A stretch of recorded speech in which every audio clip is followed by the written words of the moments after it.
Get me that signal. We need no mind.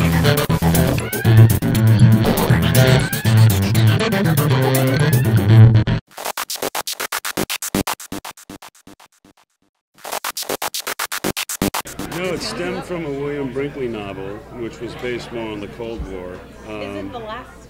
The last ship. Last ship. Yeah. And you know, it's an apocalyptic thriller, and I think that you know, we don't have any zombies, although that seems to be a subject matter that's pretty popular right now, an apocalypse or a post-apocalyptic world. And the president of the network, Michael Wright, really fell in love with this book and thought it was some great storytelling to be told. And Michael Bay joined, and I went in and met with him, and he had this just blazing visual presentation set up for me. And I read the script. I thought it was one of the best pilots I've ever read, and that was it. The thing about Rachel Scott, when she boards this mission, or when she embarks upon this mission, being a virologist and a paleomicrobiologist, is that she's been psychologically and emotionally prepared for something like this to happen. This world is aware of this probability, not possibility. And because there's a myriad of other things impacting us as a species, not just viruses, this is just one of a myriad of threats that mankind has been and is facing. Not could be facing, but is facing. And I'm talking about us currently, not within the umbrella and the realm of the last ship. So she's emotionally got more confidence, but then as far as creating a vaccine, this is new territory for her. So the process of virology, as I mentioned in the panel, I don't know if you watched that, is it's trial and error. And you usually have other scientists to bash things around with, and her one ally has betrayed her, so she's on her own, and I think she has enough confidence and belief that she has to use that as a fighter's instinct to get her through. I love you.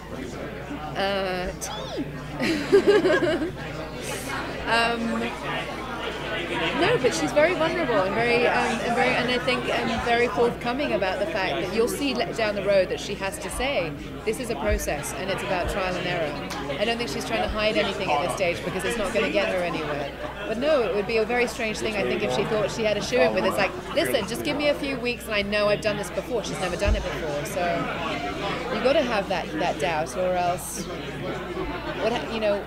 where do you go then when it's a triumph? It's not a triumph then. It's like it was just a matter of time. So if she's experimenting and what she has to do to get there, because it's uncharted waters, she's winging it, and I like that. And scientists do that. It's you uncover a nugget of magic, and then it's like, oh, that's the key to that. That's the key to that. And maybe it was weaponized by another human, and the reason why virologists, and I found this out, become so obsessive about these viruses is because they are like elusive lovers, or like a wave that you chase if you're a surfer. Is there's a romance and a Machiavellian brilliance to these viruses, and some of them primordial have been around for millions and millions of years, and so there's this magic elusive quality that's intoxicating and also very seductive, and it keeps on eluding you and keeps on eluding you, and so that keeps her going. And that's a very private affair that only virologists have with their viruses, is that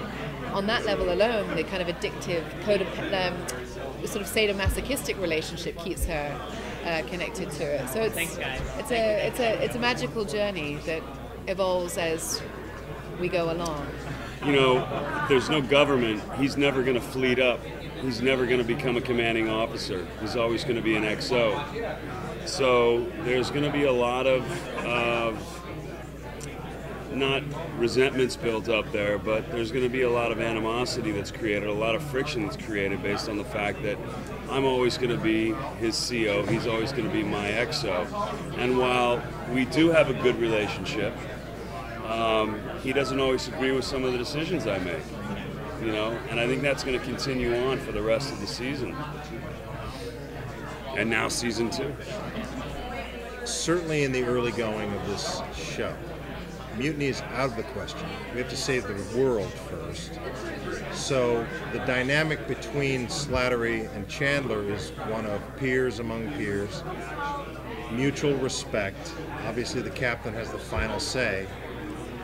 And unless Slattery sees him doing something that's going to endanger the entire mission, he's with him, as far as we know. I haven't written the Bible on this show. I'm just a hired gun at this juncture. Have they told me where it's going? A little bit. But I think that is a really dangerous word to bring into the equation, and it changes so many things that I wouldn't approach. It's certainly not in his character No. to want to do that just to get command of the ship. That's just not in the DNA of the character. On the other hand, as he said, if he sees the captain going in a direction that he really doesn't agree with, he is not going to keep his mouth shut. He is going to deal with it. And it's his duty. And it's his duty to do that. It's his duty to all the 216 people below him, as much as it is his duty to try to execute the mission that the captain sets. So, and the captain would think less of him if he backed off from that. He needs that sounding board. That's why he convenes. You'll see in the next episode when Chandler really gets himself into a pickle. They're sitting there in Captain's cabin like Jack and Bobby Kennedy at the Cuban Missile Crisis. What are we going to do? How are we going to handle this? Otherwise, he's completely alone. He needs that sounding board, and he expects him to speak up. Now, where it goes in the future, shows evolve and things get higher and higher stakes if you're doing your storytelling right. So is it possible that could happen down the line? Sure. Sure or no, we'll see. Well, first of all, being on the ship as an actor removes 80% of the things you would normally worry about because I did a lot of theater. So when you're on, everything is false in the theater. So your imaginative energy goes towards things outside of you more than you might like it to. But when you're on an actual destroyer, all of your imagination is, and you have on an actual uniform, it's like all those things are gone. It's like that's real, so I can completely concentrate on what I'm doing internally, and it makes it so much easier in a sense, and so much, especially in TV, because you don't get a chance to really work on a scene the way one would necessarily like to. So with all those extraneous things removed, you can really kind of make the best of your takes. So I love it. I love it. And the crew itself is amazing because I tell the story all the time, but I would ask people what they were supposed to be doing if they weren't helping us, because they were our extras. They taught us, they were teaching us things. They were fully engaged in helping us, and all they would say is, our job right now is to help you. You are our mission. You are our mission right now. And that, more than anything, and all these things add up to the same thing, but that, more than anything, just made me admire them so much, because I was never like a military hawk, or I don't have family members in the military, but just meeting these men and women has turned me into one. I shout Navy to everybody who listens. All my young nieces and nephews don't know where to go. Hey, go to Navy. Try the Navy. Try the Navy. So they really had an effect on me. Two quick stories, and I know we don't have a lot of time. One is shooting on the base down the street. A bunch of Teamsters and union guys and actors and crew and everything. And every morning at 6:30 or 7, the whole base comes to a stop. The flag goes up. Everyone stands at attention. If you're a military guy, you're saluting. National anthem, flag goes up. And all our guys, get that light pit, stop, boom. And then at sunset, they blow the whistle 3 times. No matter what you're doing, you could be filming a scene, you stop. Driving in a van. Everyone stops, looks at the flag, salute. You Nothing couldn't help but feel like you're part of something bigger than yourself and patriotic. Second story, I get always choked up when I say it, so I'll try not to cry, but we're on the Dewey, the ship, USS Dewey, where we shot the principal series. The Halsey is where we shot the pilot, but Dewey's where we did the series.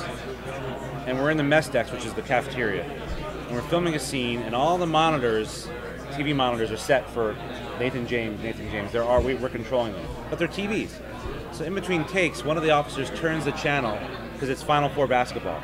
Wants to watch TNT basketball. Turns it on, a commercial comes on for the last ship. And the Dewey, the ship we're filming on, races across the screen. And the crew of the ship and the crew of the show together, cheered. because we were seeing our work and also their ship, and it was like we were all shipmates in that moment. And like I literally cry, thinking about it, because it was like this great,